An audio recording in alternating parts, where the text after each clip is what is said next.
any relation between music and the chakra? Ah.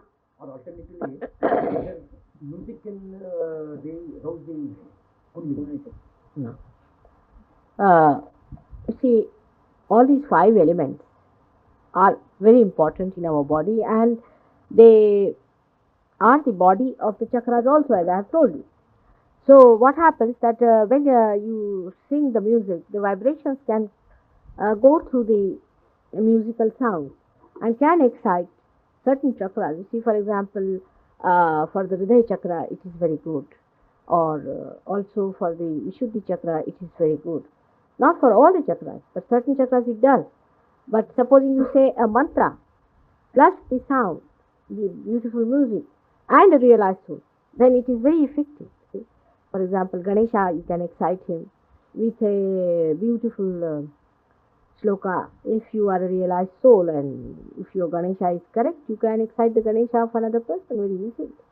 I mean, such a person can do it. So, music, sound, all these things have an effect, and we are now using that method very extensively.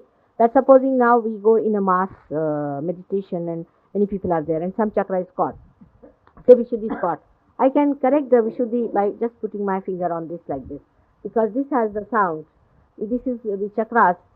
There is a micro sound which is carrying the vibrations. You see, actually, the part of the vibrations is the micro sound also, micro light, micro sound, and you can say all the five elements are micro there.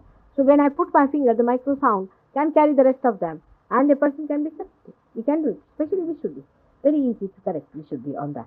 You can correct most of the things, but certain things are very easily corrected. Vishuddhi, which is responsible for the sound made from the sound element. As we have seen, that water element is very good for treating people for the lower chakras, because up to the heart chakra, because the water and salt can help you for the navi chakra, and because salt um, is the earth element, and what you call it is the essence of the ocean, and essence of the ocean is in the Bhavasagara. So we can use salt water for clearing the lower chakras. We can use light for the eyes, because this is made out of the prakash, the light element like that. You see, different things can be done with these different elements. If you use them, you can make all the dirt or all the obstructions which are collected in your particular chakra by putting them back into the same element and cleansing them out, so the element takes it away.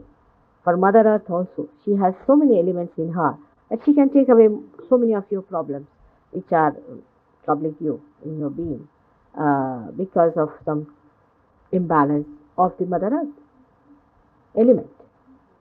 You see, this is all due to the imbalance of these elements when you accumulated more beyond than what you want. That's why I say the extreme of the tattva is expressed through Sri Ganesh, and Sri Ganesh is the form of a, you can say, the purified principle of the earth element, and it's the same. I mean, you can say in a flute you have two notes. The first and the last are the same. In the same way, in a human being, the seven notes, the first one is a Ganesha and the last one is also a Ganesha. So these seven notes are the same. And these seven notes make the uh, uh, earth element. And I mean, the are not completely earth element, but started with earth element, purified, where it loses its earth element problems completely. It is Parabrahma. I mean, it becomes all Brahma. Because earth element is, outside is the earth element, but inside is Dhara, is Dharana. Is the power to sustain. Is the power to sustain. And that power is the purest form of earth principle. So, you see, that you become later on. Gradually, the whole earth element drops down and you become that. So it is the Dharana Shakti, as they call the power of sustainer, is the Ganesha. So like that in every chakra you have a very subtle and subtle most point, and that subtle most point is the note that the divine is playing at that point, because every note, it has a different frequency, a different intonation, you can call a different sound, which helps in the melody of this universe. So like that we have 7 chakras and the 7 notes, and they are different notes, but these notes then create permutations and combinations, and that is how a chakra gets into a swara, and then it becomes a, you can say, a sound, and from sound it becomes a word, and from word it becomes a language, and like that it goes on, and the same subtle form starts becoming something else. For example, if I have love for my children, how I express it? I make a house for them, I make a place to live for them, I cook food for them, I make a bed for them. You see, is a gross expression of that subtle love I have. In the same way, whatever is subtle within us is expressed outside with the help of the elements that are outside, to express the subtle through our gross behavior or gross uh, material things also we do.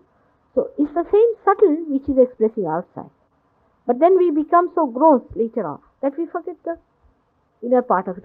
You see, for a mother may create something, all these things, and then she'll become so possessive of her children. She'll think, I've done so much for my children, that she wouldn't even think for why she has made it.